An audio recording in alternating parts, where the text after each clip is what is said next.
And purport, we can read it for you. Someone from the team can read it for you. Okay. I'm just going on recording now, Prabhu. Om Namo Bhagavate Vasudevaya. Om Namo Bhagavate Vasudevaya. Team can read it for you. Om Okay. Namo. I was just chanting the invocation. Could you hear me? Yes, Prabhu, we can. Yes, Prabhu. So do we do the invocation and then I chant the invocation and people respond, or what? You chant the invocation. We will respond it on mute, Prabhu, so that it doesn't disturb others. So everyone will be on mute. And once you read the verse, someone can read the verse and synonyms. We will do the translation and purport. And then you can explain us, Prabhu, what the verse is all about. So we will be on mute. Okay. All right. Om Namo Bhagavate Vasudevaya. Om Namo Bhagavate Vasudevaya. Om Namo Bhagavate Vasudevaya. Srīmad Bhagavatam, Canto 2, Chapter 2, The Lord in the Heart, text number 33. Na hyato dnya shiva panta vishata samsrita viha vasudeve bhagavati bhakti yogo yato bhavet. Okay. Somebody will read the word for word and the translation and purport? Yeah, we can do that, Prabhu.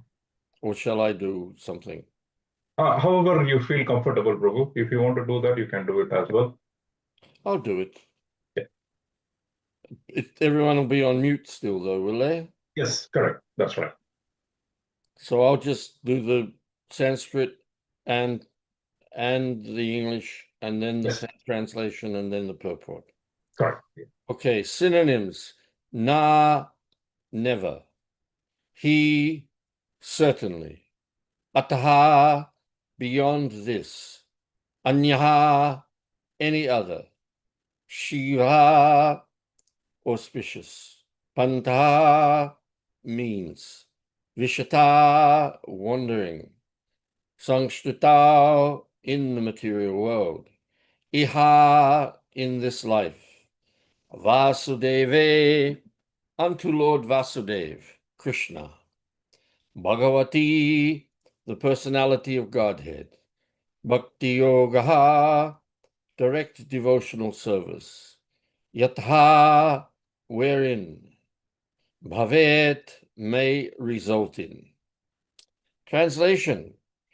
For those who are wandering in the material universe, there is no more auspicious means of deliverance than what is aimed at in the direct devotional service of the Lord. Purport by Srila Prabhupada. As will be clarified in the next verse, devotional service or direct bhakti yoga is the only absolute and auspicious means of deliverance from the grip of material existence. There are many indirect methods for deliverance from the clutches of material existence, but none of them is as easy and auspicious as bhakti yoga. The means of jnana and yoga and other allied disciplines are not independent in delivering a performer. Such activities help one to reach the stage of bhakti yoga after many, many years. In the Bhagavad Gita, chapter 12, verse 5, it is said that those who are attached to the impersonal feature of the Absolute are liable to many troubles in the pursuit of the desired goal.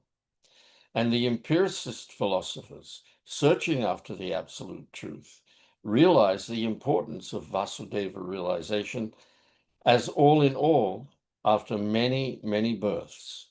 Bhagavad Gita 7:19. As far as yoga systems are concerned, it is also said in the Bhagavad Gita, chapter 6, verse 47 rather, that amongst the mystics who pursue the absolute truth, the one who is always engaged in the service of the Lord is the greatest of all. And the last instruction of the Bhagavad Gita, 1866, advises full surrendering unto the Lord, leaving aside all other engagements or different processes for self-realization and liberation from material bondage.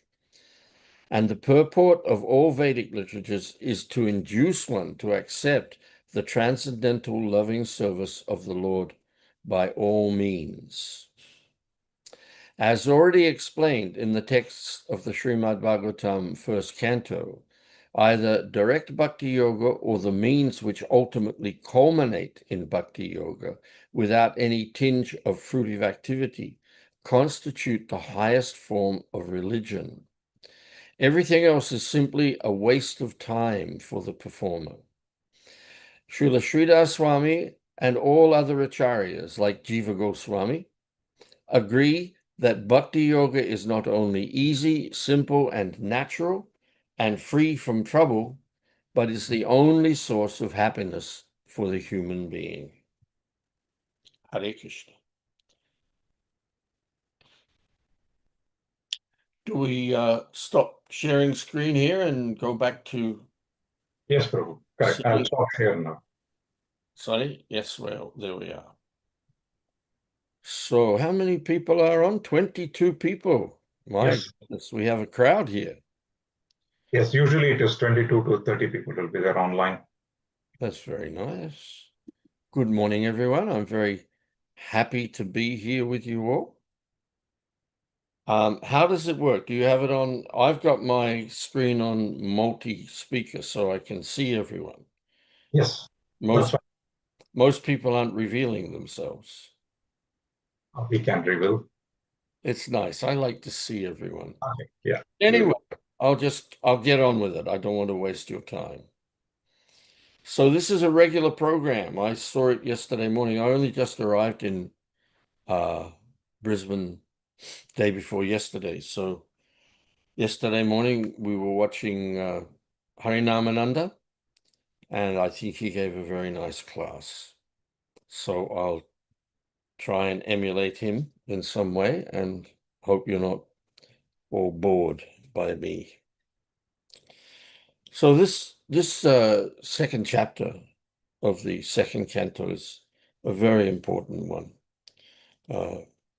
because in this chapter, in a couple of verses time, in verse number 35, there's a very, very important purport where Srila Prabhupada talks about the process by which we can become aware of the super soul within our hearts. Now, this is a very important thing because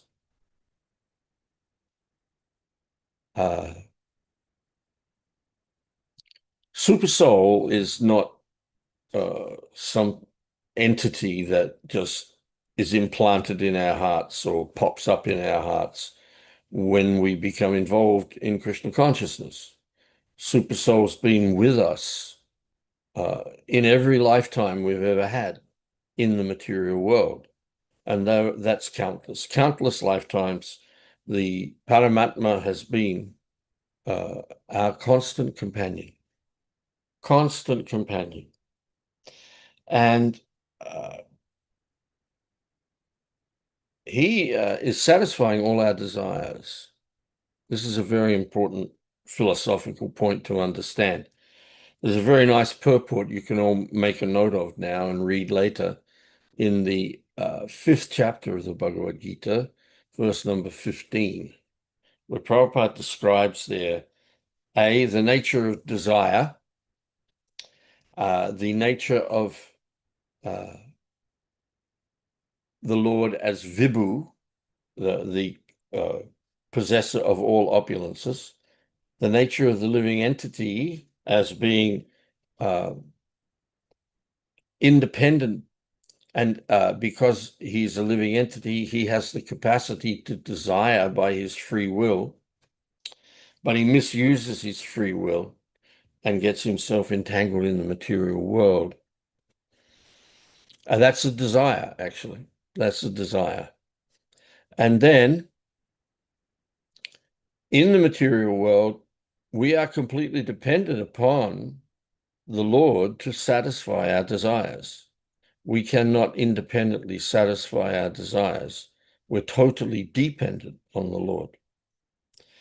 And this verse today, verse number 33, brings us to the understanding, or brings us back to the understanding, which is being spoken again and again and again, that ultimately we have to surrender completely to Krishna, surrender completely to the Supersoul, and he will guide us back to our constitutional position. Our constitutional position is that we are all eternal, loving servants of Krishna. That's a very important central point. Bhagavad Gita ends, as is explained here. Srila Prabhupada says, and the last instruction of the Bhagavad Gita, 1866, advises full surrendering unto the Lord, leaving aside all other engagements or different processes of religion. Self-realization and liberation from material bondage.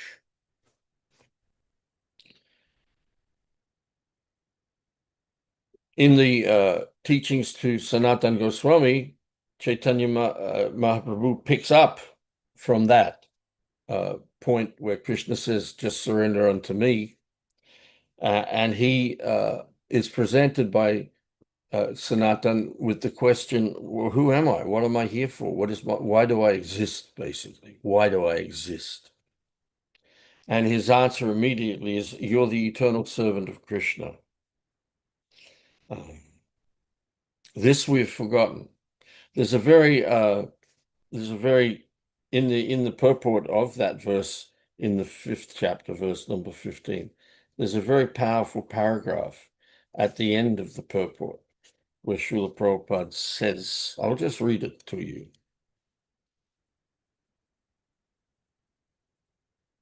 Therefore, the embodied soul, by his immemorial desire to avoid Krishna consciousness, causes his own bewilderment. Consequently, although he is constitutionally eternal, blissful, and cognizant, due to the littleness of his existence, he forgets his constitutional position of service to the Lord and is thus entrapped by nescience. And under the spell of ignorance, the living entity claims that the Lord is responsible for his conditioned existence. This is our predicament. Under the influence of illusion, we have come under the influence of the Lord's illusory energy. And as a result of that, we have forgotten everything about our actual nature. We've forgotten. We've forgotten that we are eternal, loving servants of Krishna. We've forgotten that that is why we exist. We exist. The big problem with Mayavad philosophy is that we come to the conclusion that we don't exist, or that the perfection of our life is to cease existing, stop existing. This is because of Maya. And Maya begins with ahankar, the false ego. We come under the influence of the most subtle energy, of the most subtle material energy of the Lord, the false ego.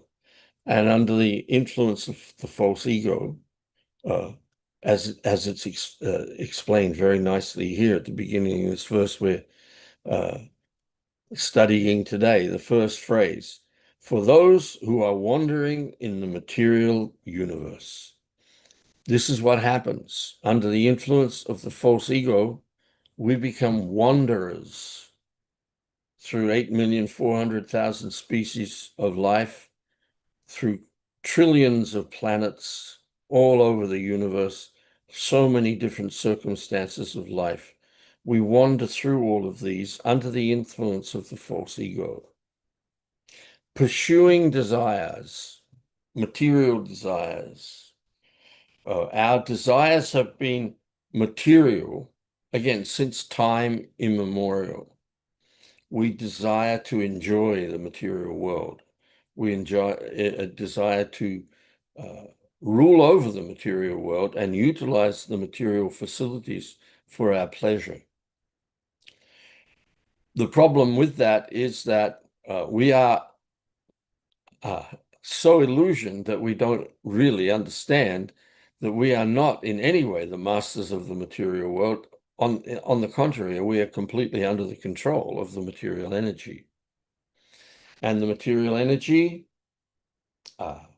is relentless in its punishment of the living entities through the cycle of birth, death, disease, and old age, undergoing the miseries caused by the mind and the body, the miseries caused by other living entities, and the miseries caused by the demigods, natural disasters, and so on. This has been going on since time immemorial for the conditioned living entity wandering in the material world. And as I said at the beginning, Supersoul, the Lord in the heart, has been with us through every moment of that wandering. Every single moment we are in the presence of the Supersoul. And the Supersoul is aware of all of our desires, is aware of all of our conditioning in terms of what we are due to get in terms of reward and punishment as a result of our karma. Vedaham samatitani vartamanani chajuna bhavishyani chabutani mamtu veda nakasyana. Krishna says to Arjuna in the 7th chapter, verse 26, that I know everything that has happened in the past, everything that is happening in the present, and everything that is yet to come. As the Supreme Personality of Godhead, I know every living entity. But in this world, me, no one knows. So Supersoul knows everything. And he knows us individually. He knows who we are in our eternal relationship with Krishna. Our identity is always found in relationship. Under the influence of the false ego, we take on relationships within whatever situation we enter into where we take birth. And we are given an identity. And we cultivate that identity and we act accordingly. So identity is a very important thing. And without a complete fund of knowledge, we come to the final mistake of thinking that our identity is to merge into the impersonal Brahman.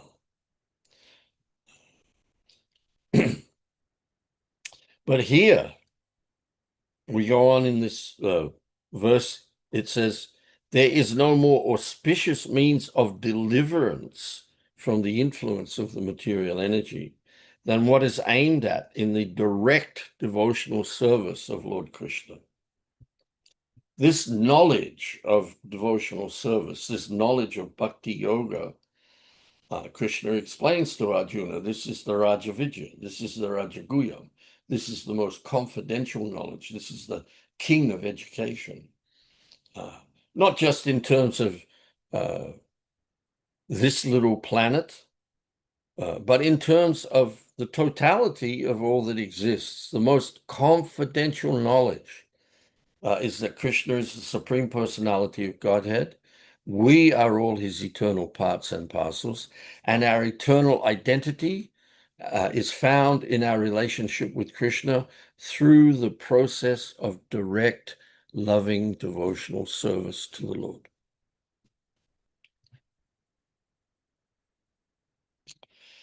we are in Sangha with devotees, this becomes commonplace. Everybody has this at least intellectual understanding. But we should never actually give up our sense of amazement at this truth. Because we need to understand this knowledge is very rarely achieved. We very rarely, in our, what does it say here, wandering in the material universe, what to speak of this material universe, this creation.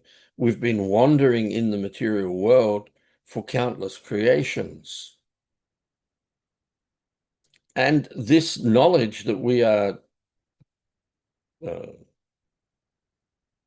privy is a very privileged to have. Privy means private, actually. Privy. There's two kinds of law. There's the common law, and then there's the privilege. Privé lege. Lege means law. So the private law is one thing, and the common law is another.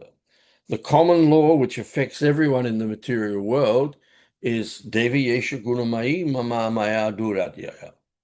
That this divine energy of the Lord, consisting of the three modes of material nature, which is very difficult to overcome. This is the common law.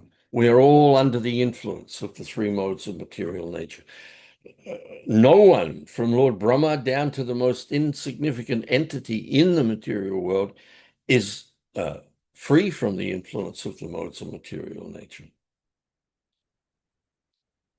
But then there's what is called the private law, the privé lege, and that is the laws of bhakti. Bhakti yoga is the most confidential knowledge that we will acquire, or we can acquire, and it's not readily available. It's not readily available at all. And the situation that we're in right now, in this age, at this time, very rarely comes around. In our sojourn in the material world, wandering from the highest planet to the lowest planet, all over the 8,400,000 species of life, very rarely do we get the opportunity to hear from a pure, unalloyed bhakti yogi. There are so many kinds of yoga, and there are so many exponents of that yoga, so many different yogis that we can meet. And then there's empiric philosophy, trying to understand the nature of reality by speculating about what we observe. But Krishna says at the end of the 6th chapter that a yogi, any kind of yogi, is higher than an empiricist, higher than an ascetic, and higher than a fruitive worker. And he says, in all circumstances, be a yogi. And then he says, as Prabhupada quotes here in 647, the highest yogi is the bhakti yogi. So then in Bhagavad Gita, that's the end of the 6th chapter. Krishna goes straight into the 7th chapter. We have to remember that Bhagavad Gita has been chapterized. It's actually one continuous dialogue from the first verse to the 700th verse. You as you study Bhagavad Gita, you need to develop that understanding of this dialogue between Krishna and Arjuna. It's divided into chapters so that we can understand as neophytes, basically, as beginners, that this chapter deals with this particular subject in the main, and this chapter deals with that particular subject in the main. But if we look at the bridge between the 6th chapter and the 7th chapter, there's no break. Arjuna doesn't ask a question. You can, if you've got your Bhagavad Gitas there, you can have a quick look at that now. From verse 47 of the 6th chapter to verse 1 of the 7th chapter, Krishna just carries on through. He says in verse number 46, that one I just said, that a yogi is greater than an ascetic, greater than the empiricist and greater than the fruitive worker. Therefore, O Arjuna, in all circumstances, be a yogi. This is bringing us to the end of the 6th chapter, and then Krishna says, and of all yogis, one who with great faith always abides in me, thinks of me within himself, and renders transcendental loving service to me.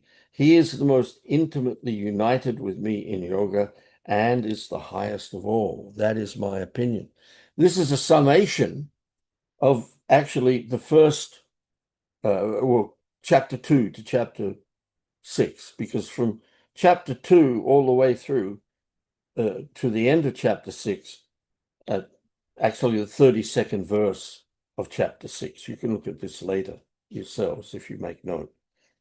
Krishna is analyzing different forms of yoga, presenting different kinds of yoga, and discussing or giving a synopsis of so many different kinds of yoga and presenting all this to Arjuna. But we all know, after all that's said and done, Arjuna says, well, I can't do this.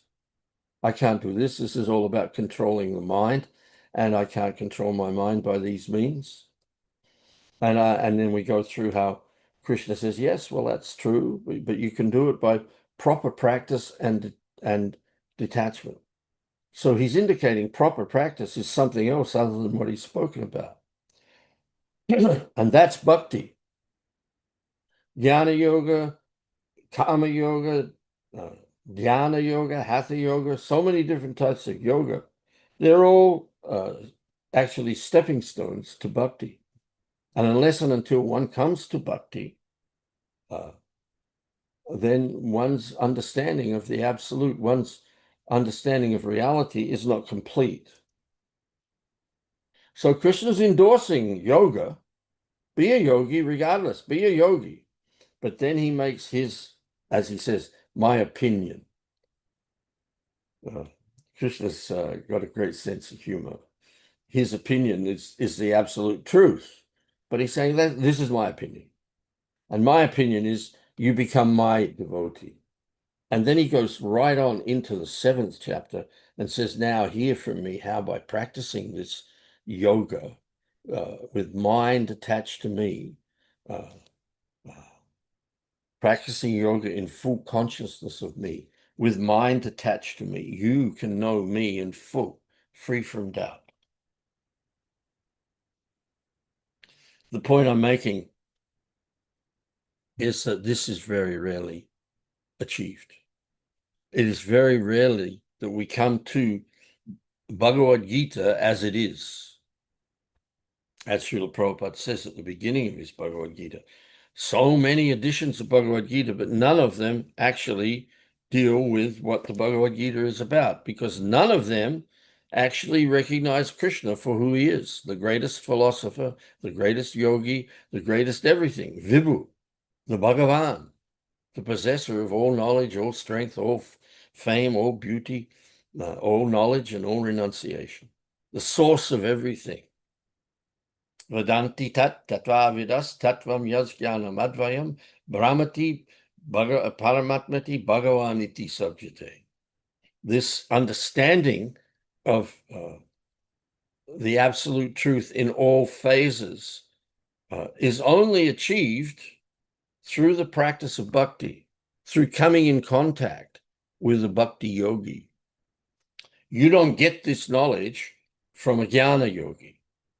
And then Prabhupada again, he mentions that verse in this purport, the 719, Bahunam Janmanamante Jnanavam Mam Prapadyate Vasudeva Savamiti Samahatma Sudurlabha.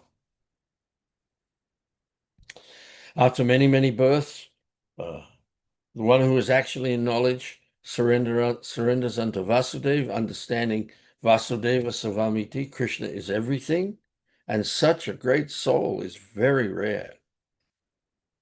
In one lecture, when Prabhupada quotes that verse, he says how the Jnani, the Jnanavan, when he is presented with this knowledge, initially he's a little puzzled. What a person?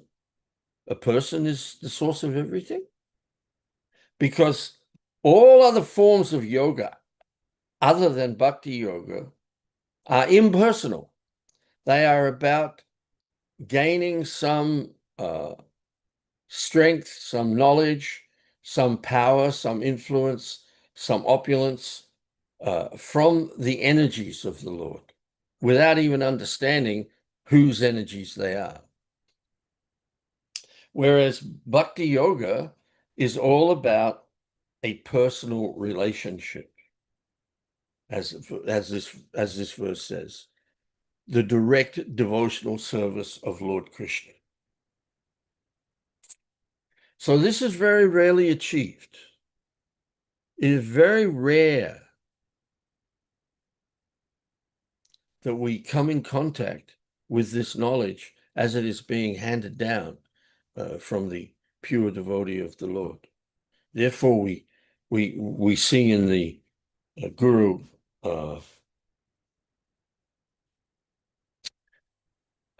Guru Charana Padma. What is that line?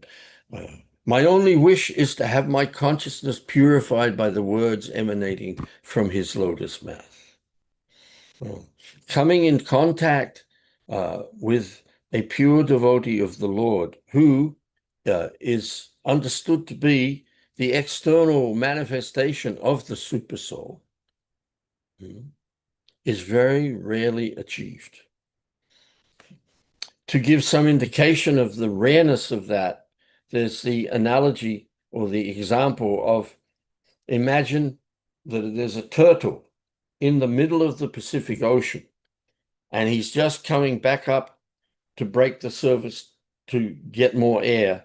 And just at the moment that his head breaks surface of the water, there's a piece of driftwood floating there, and it has a knothole big enough just for his head to go through.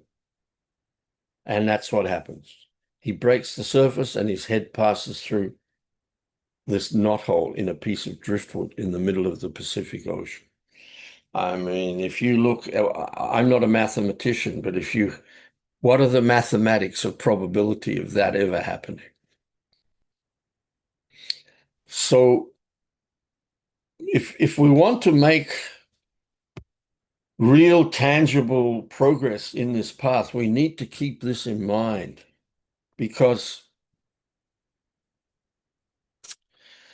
Devi Yeshu Gunamayi Mamamaya Duratyaya. We are in this material world made up of the three modes of material nature. Everything is conducted by the three modes of material nature, and we have been under the control of the three modes of material nature since time immemorial. And we cannot get out from the influence of the three modes of material nature by any other means than surrendering to Krishna, the second half of that verse. Mamaiva ye prapadyante mayamitam tarantite. It's very easy if we surrender to Krishna. If we surrender to Krishna, surrendering to Krishna means entering the practice of bhakti.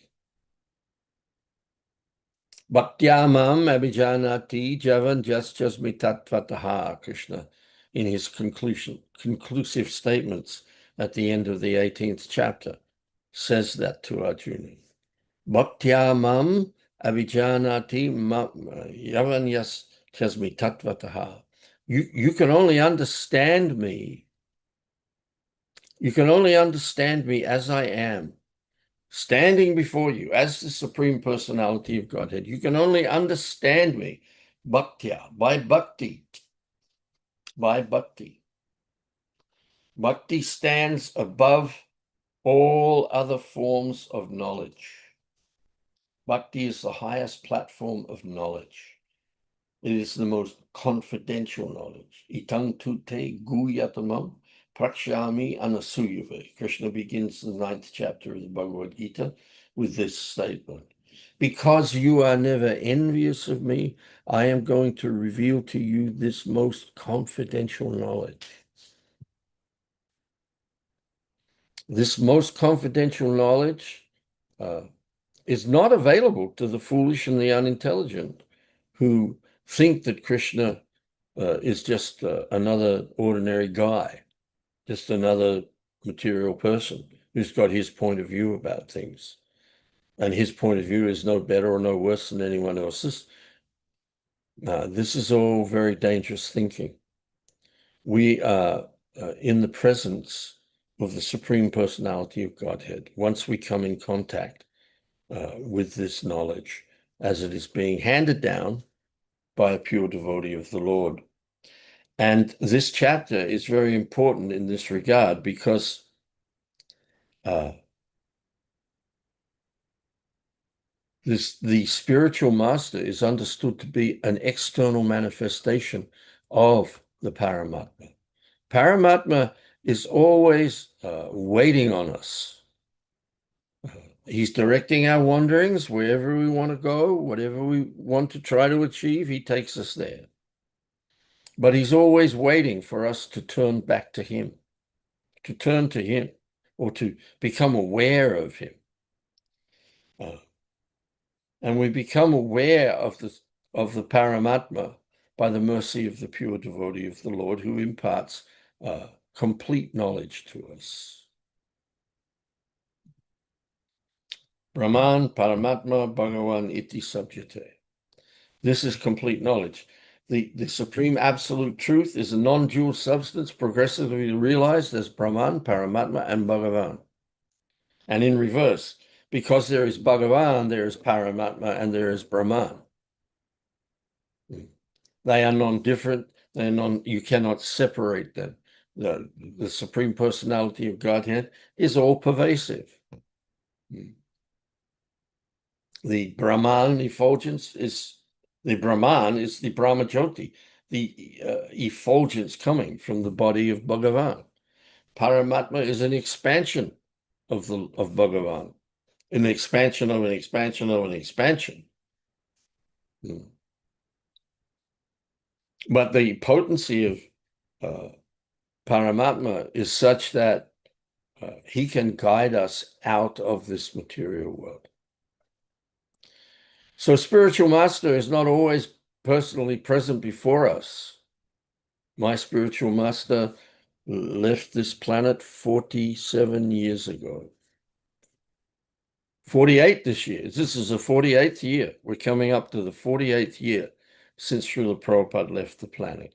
And we have so now several of the initiating gurus, disciples of Srila Prabhupada have also left the planet. But even if the spiritual master is present on the planet, he's not sitting next to you 24 hours a day.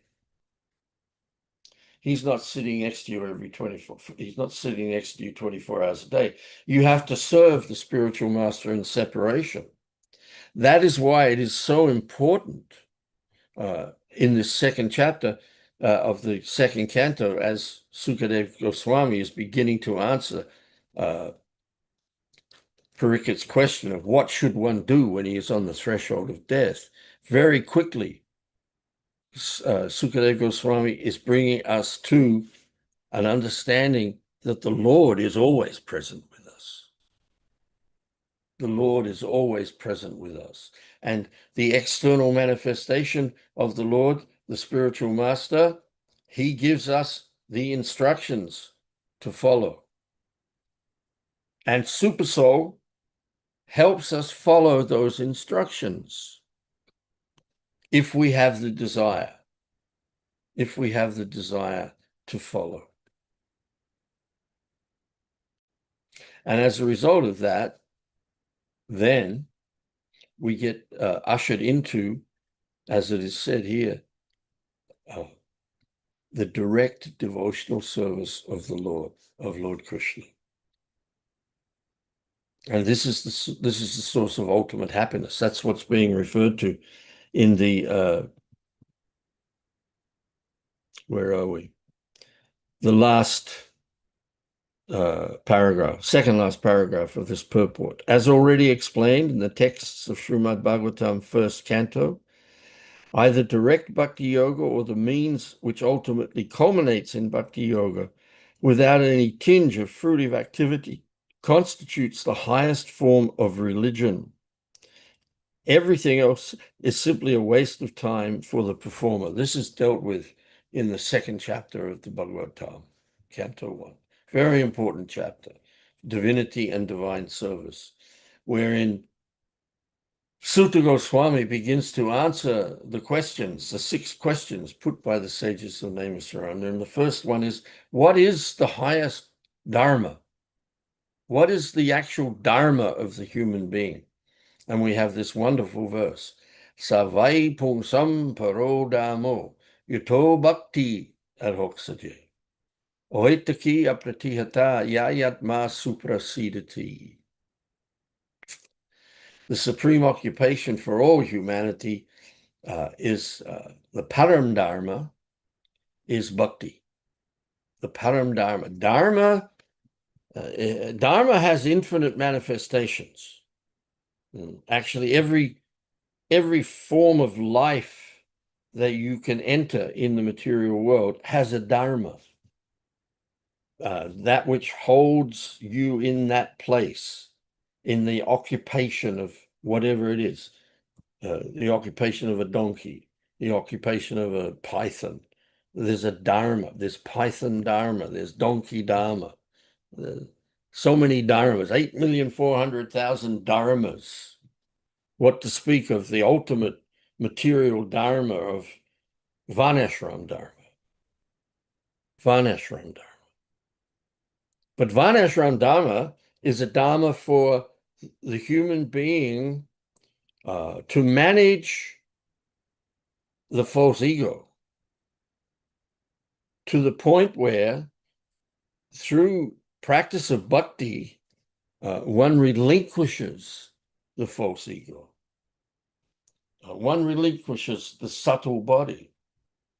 This gross body is going to be finished anyway. It's only a matter of time. But the subtle body endures. Mind, intelligence, and false ego, these 3 subtle material energies are very malleable. Very, very malleable and indestructible. You can't destroy these things. They hold us and carry us and create dharmas for us. But through the practice of bhakti, then gradually, as the second half of the verse explains, as we practice bhakti, the false ego becomes less powerful. We become less entranced by this false ego. So that when we come to the end of this life, we don't just give up this gross material body, we give up this subtle material body. And that is a very challenging thing, because within the subtle body, we carry all of our attachment to matter. And our attachment to matter is made up of countless desires to control and enjoy the material world in one way or another. As Prabhupada says, from Brahma's position of creating a universe to an ant's situation of making a little hole, it's all the same. It's to control and enjoy.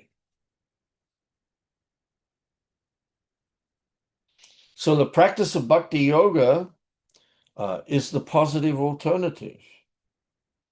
While we're in this material world, while we have a material body, while we have a material mind and false ego and intelligence, the danger is always there of becoming again allured by Maya. Vishaya vinivatante nirahara shideinha rasapyasyam rasopyasya param drishtva nivatate. Although the embodied being may be restricted from sense enjoyment, the taste for sense objects still remains.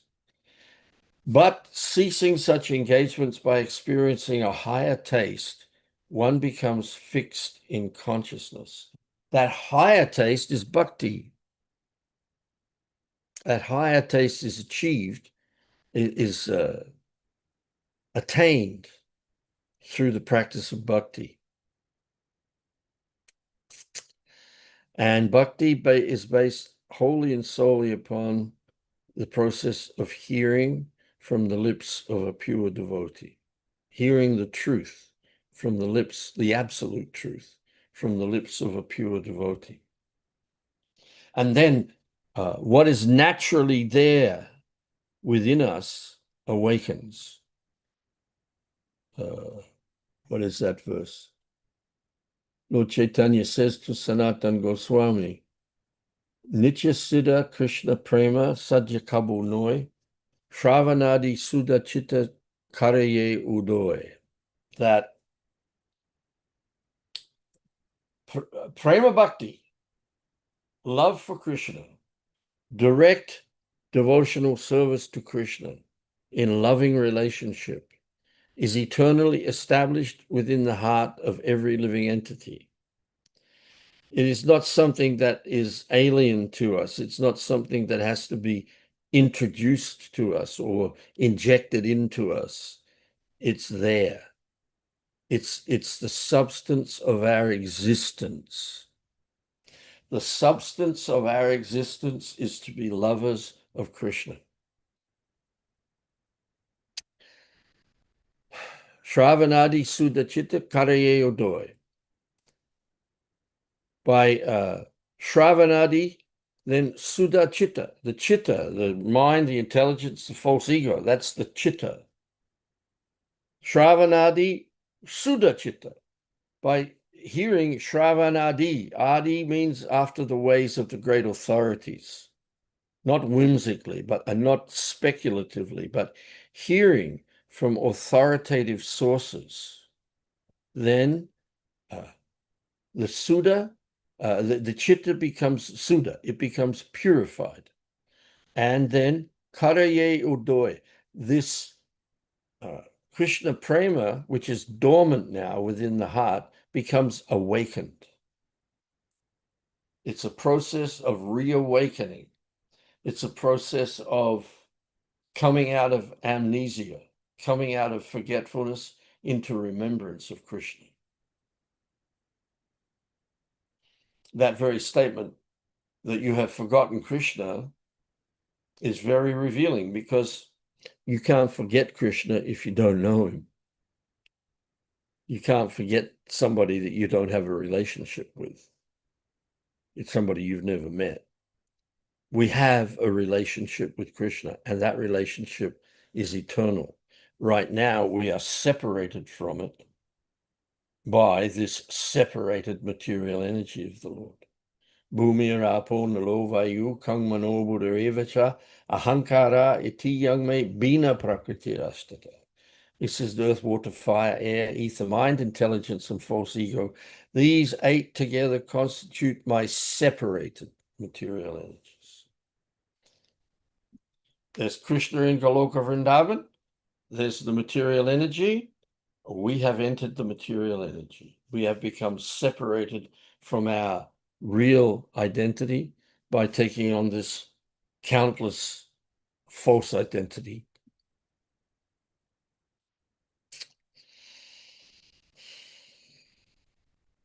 Bhakti puts us immediately and directly back in touch with Krishna.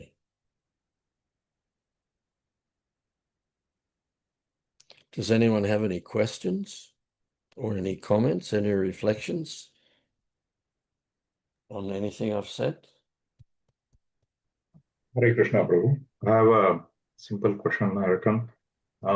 Who inspired us to take up this false ego at the first instance? We did. We inspired ourselves. We misused our independence.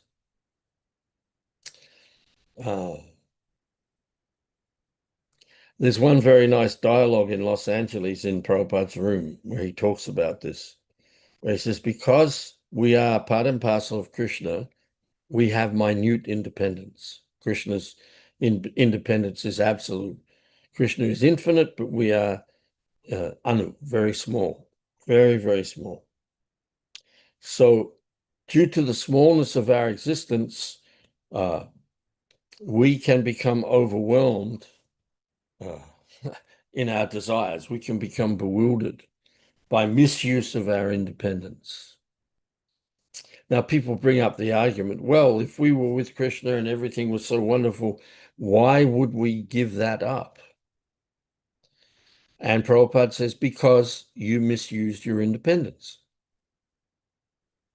Krishna never interferes with your independence.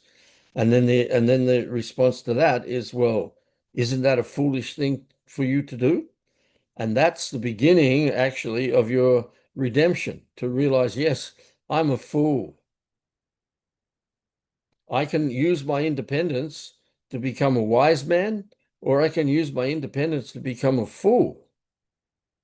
And I've become a fool.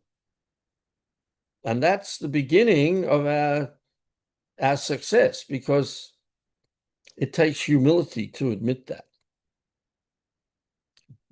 People don't like to admit, well, I'm a fool. I'm a fool. I made a big mistake there. I misused my independence and I put myself under the control of the material energy. But that's the answer. I misused my independence. I'm the cause of all my suffering. The only person that I'm a victim of is me. This is responsibility. We don't have to be in the material world, and we don't have to stay in the material world. It's always a choice that we make. And so therefore, Raja Vidya, this is the highest education, because it educates us to understand what is what, and then be able to make a well-informed choice about our future. And we're always making choices about our future. I mean, like I was saying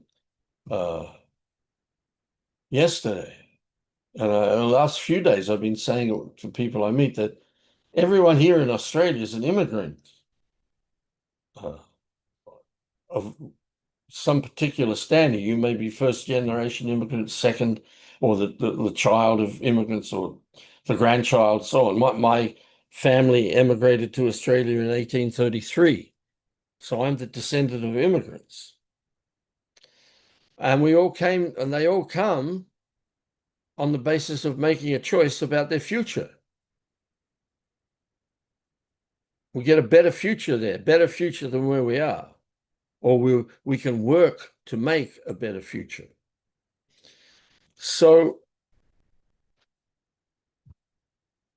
when we have complete knowledge, when we have a complete fund of knowledge, we understand that the future of everyone is the repetition of birth, death, disease, and old age, if we remain within the material concept. So then we're given a choice. You can choose. And Arjuna, Krishna says that to Arjuna. You can choose. I've told you, I've given you my opinion. The highest yogi, you be a yogi. Everyone should be a yogi. And the highest yogi is the bhakti yogi. That's my opinion. That's my conclusion.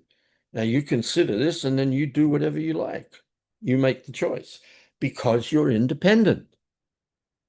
And Krishna never interferes with your independence. There's no meaning to interfere to independence if you're not allowed to have it.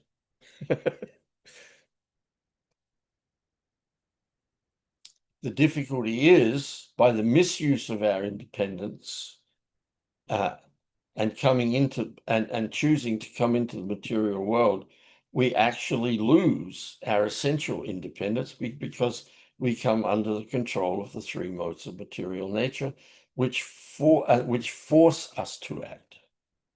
Whereas in the spiritual world, everything is based upon pure desire. We act out of pure desire, and all of our desires are fulfilled.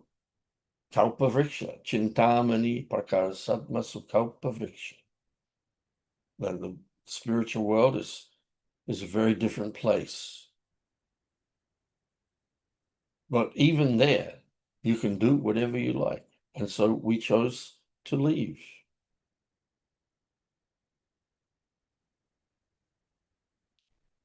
Is that all right? Yes, Prabhu. Thank you so much. So now we can choose to go back. Now we're on the way back. And Krishna wants that. Krishna wants us back. Krishna didn't want us to leave, and he wants us to come back. So take it. We take this opportunity, as I was saying in class, which rarely comes around.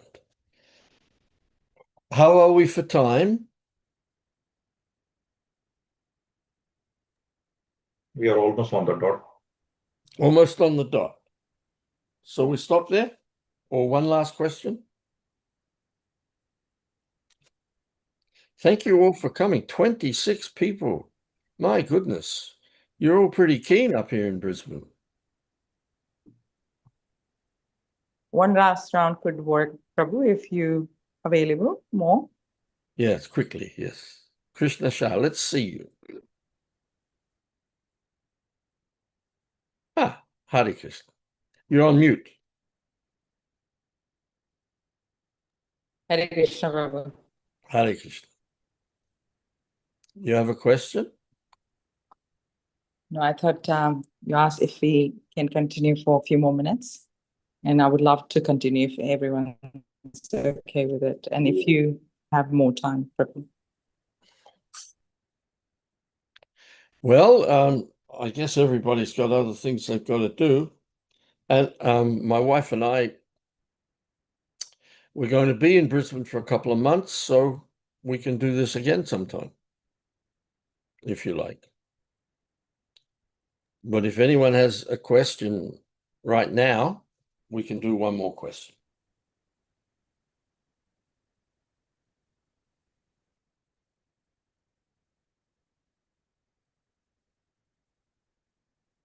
Any other questions? No? Hare Krishna Prabhu, thank you so much for a wonderful class. Sneha! Haribol. Hare Krishna! Hare Krishna. Prabhu, it's not a question, but you know how the last sentence of the purpose says, Bhakti Yoga is not only easy, simple, natural, and free from trouble, but is the only source of happiness for the human being. I was wondering if from your life, if you can share just a few moments where in Bhakti Yoga you have experienced that happiness, that spiritual bliss. Where some instances in my life. Yes, Prabhu. Now. Maybe one or two, like in short, some blissful moments from your own life. Well, actually, it's more than moment.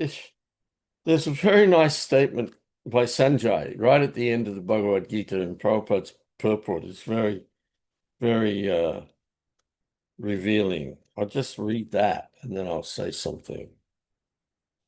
Where are we?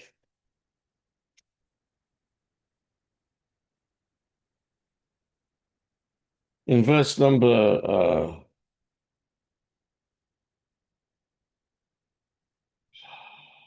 where is that? Yes, verse number 76. In summation, Sanjay says to Dhritarashtra, O king, as I repeatedly recall this wondrous and holy dialogue between Krishna and Arjuna, I take pleasure, being thrilled at every moment. And Prabhupada says here, the understanding of Bhagavad Gita is so transcendental that anyone who becomes conversant with the topics of Arjuna and Krishna becomes righteous, and he cannot forget such talks. This is the transcendental position of spiritual life. In other words, one who hears the Gita from the right source, directly from Krishna, attains full Krishna consciousness. The result of Krishna consciousness is that one becomes increasingly enlightened and he enjoys life with a thrill, not only for some time, but at every moment. So,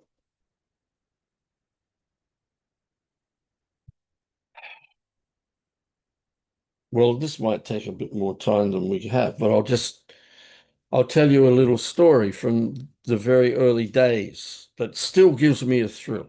every time I think about it and talk about it was when I first visited the temple in Melbourne in 1974, October 74. I was introduced to the temple room and they sat me down. The boy took me in, he sat me down and he gave me a ring folder with BTG magazines in it. And I was just, as they said in those days, blown away by these magazines and the pictures on the covers and the pictures in them. So I started collecting them. And there was one magazine which had an article in it which was about Hridayananda Maharaj giving a talk to university students. And I'd only been 3 years out of university, so I was very interested to read that article. And then I thought, well, I've got to get this one. I've got to keep this one. Got to get it. But when I asked around if there were any copies of that magazine available, I was told, no, there's none left. We've distributed them all. The only one we've got is in that folder. And we can't let that go. So because that's for introducing people to things. So I just accepted that. But around the same time, and here we again, Super Soul, Lord in the Heart.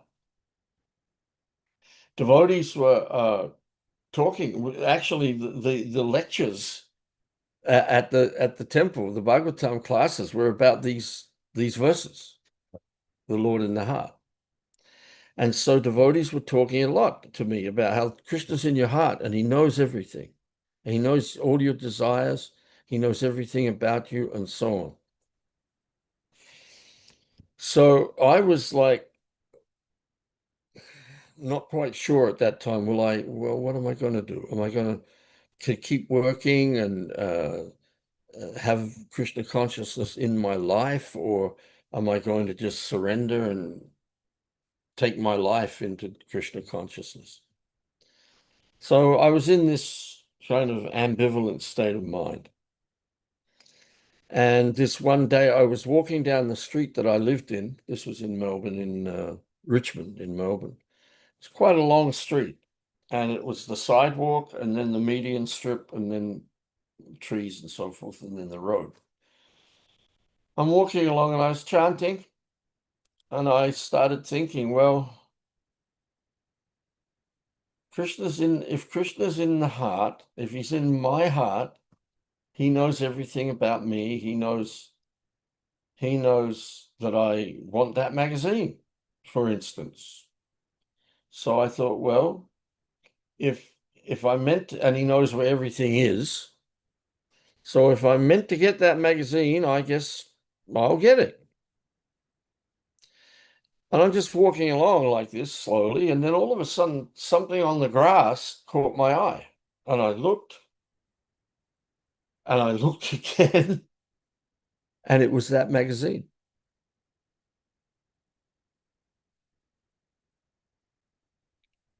Open to the article of Hridayananda Maharaj talking to the students.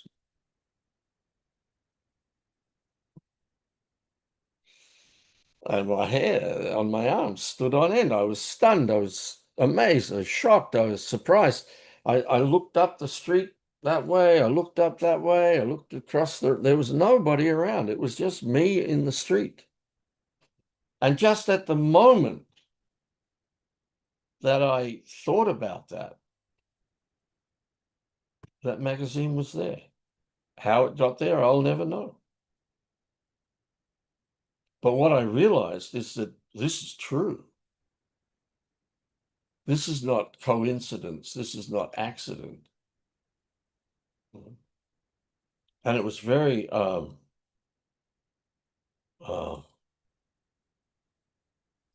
it made me feel very vulnerable on the one hand, because I realized I'm here with God.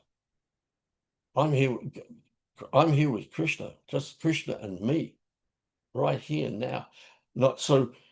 I realized that Krishna consciousness is from my side. I have to become again, conscious of Krishna. But with that, I also realized Krishna is conscious of me. And that made it personal. That took it off the intellectual, theoretical, conceptual platform. It made it personal. And I always cite that example to new people, actually, that you have to make it personal. You have to express yourself to Krishna in a personal way, that you want this relationship, that you do want to be in relationship with him. And that took all that, and that experience also, it took away any hesitancy that I had. And I just realized, well, this is it. And within a month I was in the temple, and the rest is history. And like I said, it's still a thrilling thing to remember that and to tell other people about it, because as the verse says, you experience a higher taste. It's an experience, and your experience is your experience. It's personal. So make it personal. Make everything always be striving to make your connection with Krishna more intimate and more personal. More and more personal. And Prabhupada explains that just as a man may swim in the ocean and swim and swim and swim, in the same way, you enter into a relationship with Krishna, and the sweetness of exchange with Krishna just is ever expanding.